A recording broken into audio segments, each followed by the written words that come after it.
Bapak Ibu, saudara sekalian, apa kabar hari ini? Saya percaya semuanya baik-baik adanya. Saya senang kita dapat berjumpa kembali sekalipun dalam Good News yang akan kita bersama-sama renungkan. Firman Tuhan yang akan saya baca dalam Roma 8 ayat 28 yang berkata demikian.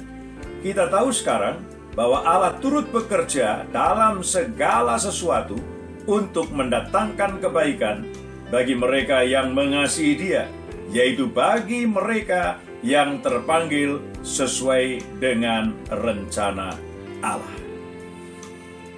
Saya berikan judul Good News pada hari ini ialah hidup dalam panggilan Tuhan.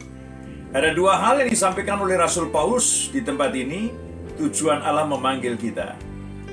Yang pertama, bahwa Tuhan ingin kita ini hidup dalam rencananya.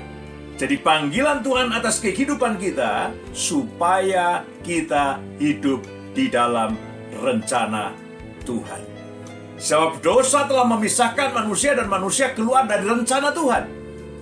Manusia keluar dari tujuan Allah menciptakan manusia. Karena itu perlu Yesus datang ke dalam dunia ini untuk memanggil kita supaya kita kembali hidup dalam rencana Tuhan. Dan perlu kita ketahui bahwa rencana Tuhan dalam kehidupan kita adalah rencana hidup damai sejahtera dan masa depan yang penuh dengan pengharapan. Saat dosa mengambil alih rencana Allah dalam hidup kita, maka hidup kita bukan penuh harapan. Hidup kita tidak ada damai sejahtera. Yang ada ialah kekacauan dan neraka atau hukuman, karena upah dosa adalah maut. Dan perlu kita ketahui bahwa rencana Tuhan tidak pernah gagal. Apapun yang terjadi dalam hidup kita, bila sudah tetap hidup dalam rencana Tuhan, apa yang Tuhan rencanakan tidak pernah gagal. Ayub 42 ayat yang kedua berkata, aku tahu bahwa Tuhan itu rencananya tidak pernah gagal, kata Ayub. Aku tahu sekarang rencana Tuhan tidak pernah gagal dalam hidupku ini. Karena itu mari saudara yang dikasihi Tuhan, kita hidup dalam rencananya Tuhan. Dan yang kedua, Rasul Paulus menyampaikan kepada kita sekalian, Tuhan memanggil kita supaya kita hidup kembali mengasihi Tuhan. Karena dosa, maka kita ini terpisah dari Tuhan. Ada dinding pemisah antara kita dengan Tuhan. Yesaya 59 ayat 1 dan 2. Kita tidak bisa bertemu dengan Tuhan, apalagi mengasihi Tuhan. Nggak bisa. Sebab itu Yesus datang ke dalam dunia ini untuk menghancurkan dinding pemisah, untuk kembali membuat kita bisa mengasihi Tuhan. Kenapa? Karena Yesus telah menanggung dosa dan kesalahan kita. Karena itu mari kita bersama-sama hidup mengasihi Tuhan.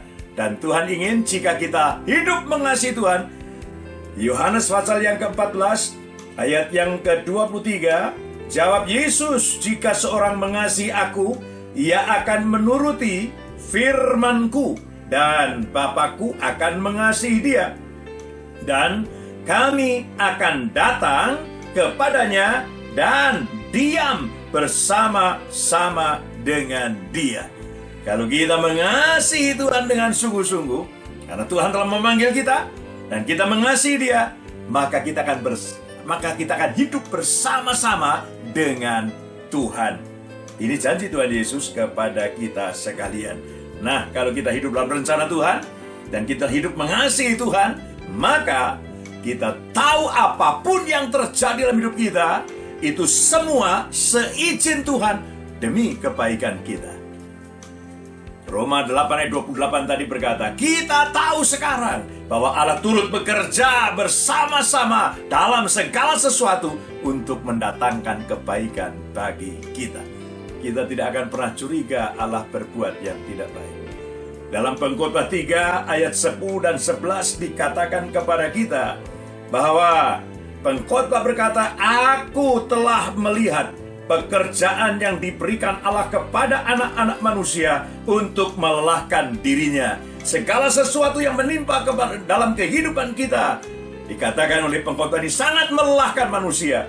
Tetapi ayat yang ke-11 berkata, Ia membuat segala sesuatu indah pada waktunya.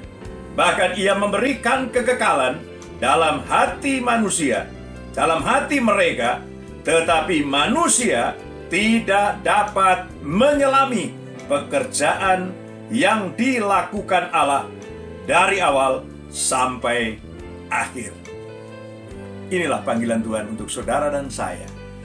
Karena itu apapun yang terjadi dalam hidup kita, jangan kita menjadi lelah, jangan kita menjadi lemah, jangan kita putus asa, sebab kita tahu Allah sedang bekerja untuk kebaikan kita.